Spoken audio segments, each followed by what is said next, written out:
Remember Blade? Blade Trinity Refresher. Really gifted director, and it goes without saying that he's a gifted writer. He's like a painter, just perfecting the last little bits and pieces, and then he steps back and looks at it and goes, okay, I need to add this and that and this and that. And you know at the end of the day you got everything. With David, you really know that if you are at home and in bed, you got it all. So now we're going to see the part whenever they're talking about Ryan Reynolds and his improvisation within Blade Trinity. And Abigail are very different and really, I think, cool additions to the Blade universe. And it's fun because I think, again, they'll defy audience expectations a little bit. It'll be a surprise. Of course, it doesn't have the range of a sword. And it's also fun because they defy Blade's expectations. You're kids. You're not ready to roll with this. Blade doesn't really know how to deal with them. Like it or not, we are all you got. And that's a fun thing to watch. You might want to consider blinking once in a while. That's his ad My lib. relationship with King is very special because it's kind of the only family that she's got. We have this like brother-sister bond because we started this whole thing together. He hates me, doesn't he? Yeah. The interplay between she and Ryan. Just had to say that little ad lib, that's actually him talking, not in character. He said so himself in an interview. Brings something which is also very interesting. A jovial, streetwise attitude to that fight. Hannibal King is an acerbic vampire hunter. This dog has a bigger dick than you. Oh my gosh. Suck your dick with that mouth? Ew. was talking to her. What's different about Hannibal as opposed to Blade is Hannibal's defense is humor. And somehow I don't picture you teaching karate at the local Y. And also Hannibal King sometimes serves as the audience's proxy because he doesn't view himself as an action hero in the way that Blade obviously does, or even Abigail Whistler does. He's just a normal guy that kind of got caught up in these horrific circumstances. Her fangs are located in her vagina. So it's fun. Ew. This character that doesn't take himself so seriously to the point where he's just always got this mean face on and he's just blood and carnage everywhere. He's also got this very unpredictable light side that comes out at certain moments in the movie. I ate a lot of garlic. And I just farted. Ryan is a terrific actor. Silent but deadly. He writes a lot of his own material, and he and I have had a lot of fun working together and coming up with little beats for Hannibal. Your hairdo is ridiculous. Acting with Ryan Reynolds has been like the cheekiest. I've never seen it. Acting with anyone so incredibly cheeky. How about you take a sugar frosted fuck off the end of my dick? I Ew. mean, he's just... And look at his commentary over, like, he's about to say something that just, like, disturbed me. Prosthetics.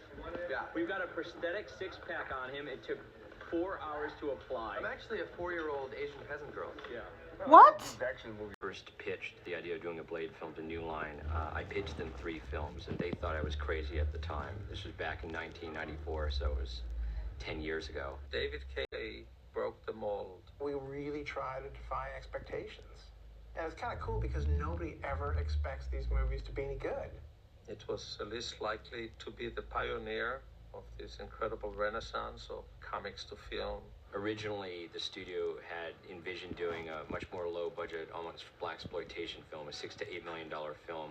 And they didn't want to take the subject matter seriously, and I thought there was a potential for the movie to take itself very seriously. We reinvented Blade a bit from the comic books into the film. We had broader strokes in terms of our reinterpretation. He wasn't as well known as a character like Spider-Man or Batman, so we had more latitude in terms of what we could play with. In the comic books, Blade... So you're telling me that a white director picked up a comic book that was like all African American, whitewashed it to try to sell it to the masses because, you know, since the studio had greenlit that, they wanted that diversity. David Goyer like picked it up, whitewashed it. It became successfully, you know, successful with Blade 1, Blade 2. You had like an amazing director, Guillermo del Toro, for Blade 2. And then in the commentary, on the DVD commentary for Blade Trinity, it said, you know, David Goyer talks about like how the New Line Cinema producers, you know, encouraged him or told him, you know, to go ahead and direct the third one. So that was their idea. it really seems that he was, a bit racist in my opinion. Because remember Patton Oswalt as well? Remember the comedian? Both Goyer, there were rumors about his racism. And also Patton Oswalt. Somehow the media like flipped the narrative. All of a sudden Wesley Snipes was the one calling Ryan Reynolds a cracker. Mind you, according to some anonymous exec that leaked the information. Okay. But look at Patton Oswalt, the one that was leaking information to the media, the comedian that went everywhere. Everywhere they would hear him, like on any talk shows or whatever, he was going around the circuit and telling this story about, the racism and all kind of very defamatory things towards Wesley Snipes. Look at what he said on X in 2013. Rap is performed by inexpensive clothes. Sorry if I offended you, white conservatives, but it's the truth. That's not racist, right? Another one from same year. When it comes to doing laundry, I firmly believe in using environment-friendly detergent, and I also believe this. I'm not even going to say it. Is he joking? Like, is this funny? It's not. And so, I really believe, whatever you think, but there was a pattern. And I don't blame Wesley Snipes for not being happy on that set. I don't think that Wesley Snipes was being difficult. I think that he had enough. Like all the microaggressions. Where did Ryan Reynolds get married? On a plantation? Like, is that just Blake's idea?